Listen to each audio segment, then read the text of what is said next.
আমাদের আমিরে জামাত পরিষ্কার করে বলেছেন, আমরা এমন একটা ডিজিটাল স্মার্ট কার্ড দেব, যে কার্ডের মাধ্যমে এনআইডি থেকে শুরু করে টিআইএন 3 এবং আরো যতগুলো কাজ রয়েছে নাগরিক হিসাবে, সবগুলো কাজ এক কার্ড দিয়ে হবে।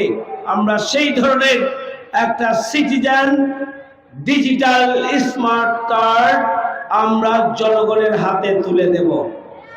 আমরা প্রতারণার আশ্রয় নিতে চাই না। আমরা কৃষি কার্ড আর ফ্যামিলি কার্ডের নামে প্রতারণা করতে চাই না। যেভাবে অতীতে প্রতারণা করা হয়েছিল, 10 টাকা কেজি চাল আর ঘরে ঘরে চাকরি, এটি যেমনি ছিল ক্ষমতায় যাওয়ার জন্য একটা প্রতারণা, আজকেও ফ্যামিলি কার্ড এবং কৃষি কার্ডের নামে আবারও পিছন দরজা দিয়ে ক্ষমতায় যাওয়ার জন্য জনগণের সাথে প্রতারণা করতে চান তারা।